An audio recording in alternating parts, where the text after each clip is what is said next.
Alright, welcome to week 10. Today is Tuesday. We have a 1 hour easy run, but as you can see, I'm just going to go to the studio.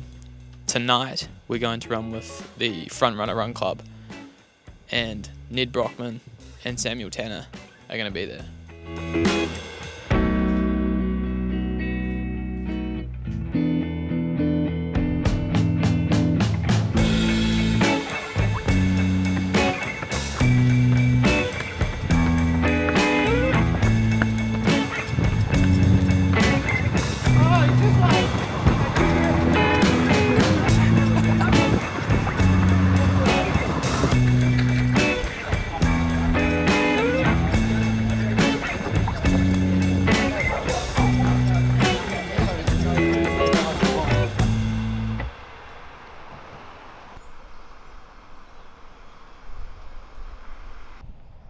About to start we've got 3 times 8 minutes of threshold, probably aiming for around 4:15 to 4:20 pace.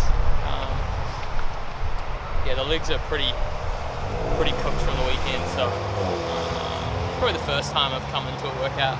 Looking forward to it being over already. There we go.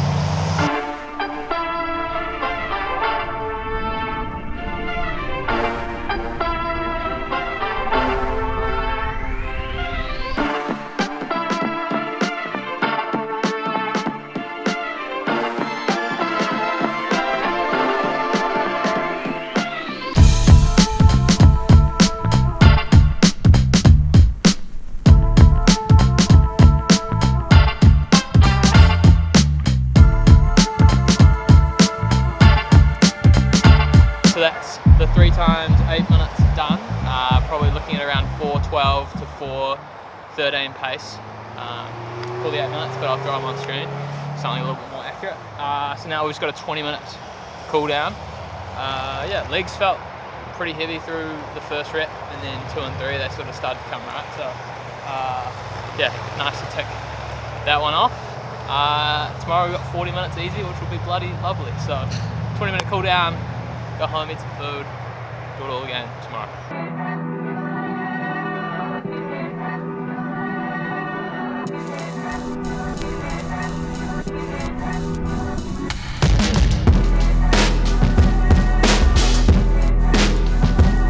I have learned quite a lot in the last 3 to 4 years of my running journey. So today, I thought I'd give you my top 3 tips for people who were like me, who had an interest in running, were running a bit, but wanted to take it to the next level. Number 1, and probably the biggest unlock for me over the last 12 months, has been running my easy runs easy. It sounds pretty straightforward.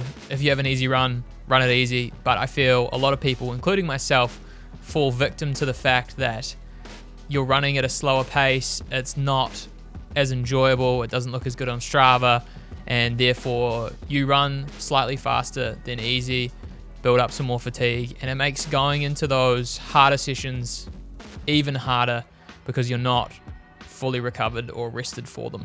So you just need to let go of your ego, find your zone 2 heart rate, and run those easy runs at that easy pace.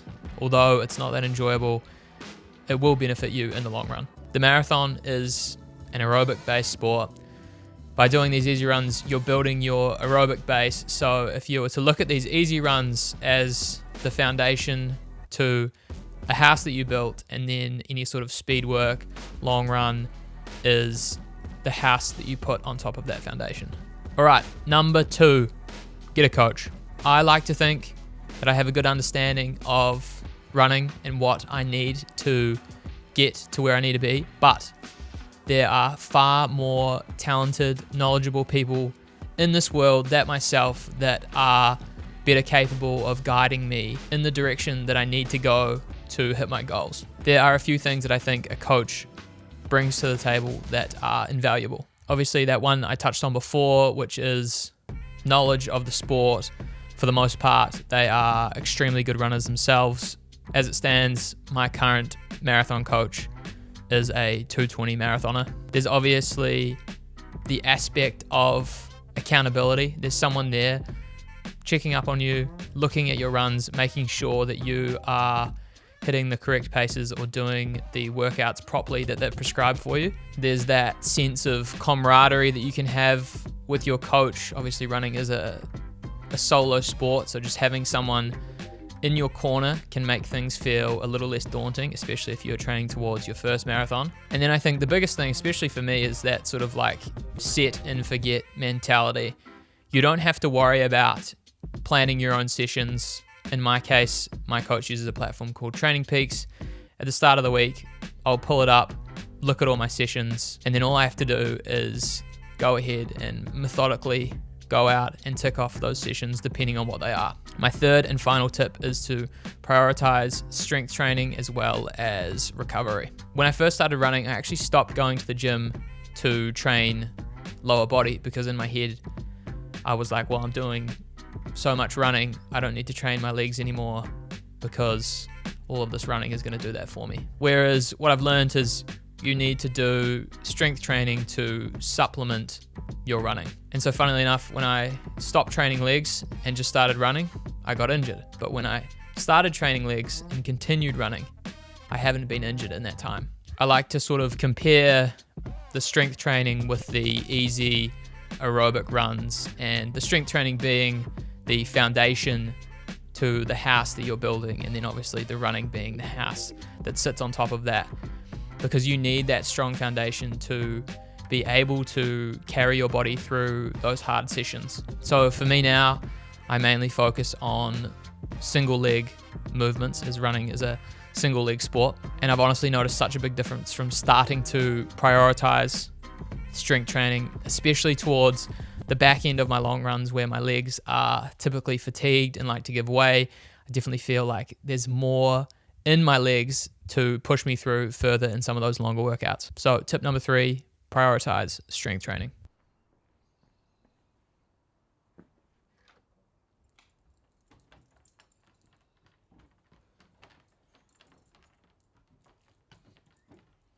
All right, good morning. It's Sunday today, and today, for the first time in almost a year, we are going to be running the marathon course. So usually on Sunday we'll do the Floor 12 group run, but today we are going to meet up at the Armour Street Bridge, which is where you start the race, and we're going to do one loop of the 10.5k course, so people can get a bit of a feel for it. It's relatively straightforward. It's relatively straightforward, but there's a couple areas, especially when you're going east, where it can get a little bit tricky. So it's always nice to sort of know what you're in for anyway on race day. So we're going to go do that.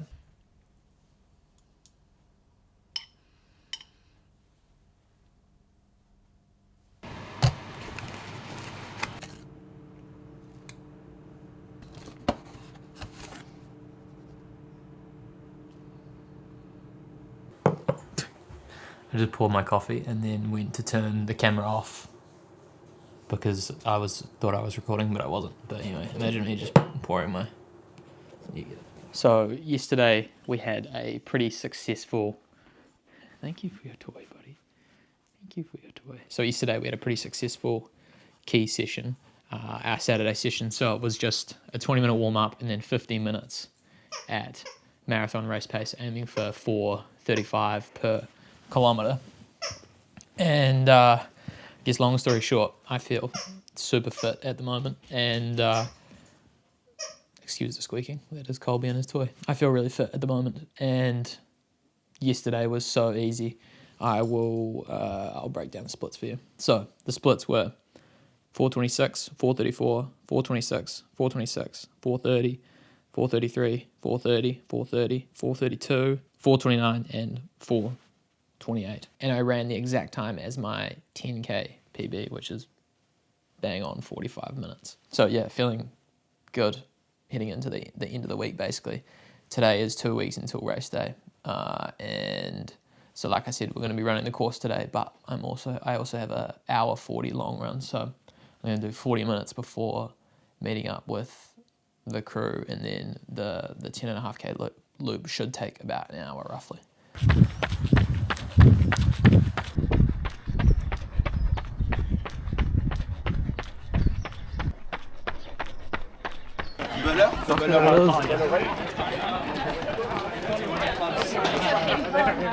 Right, we're back, so let's quickly break down the last week of training. Monday, 50 minutes easy.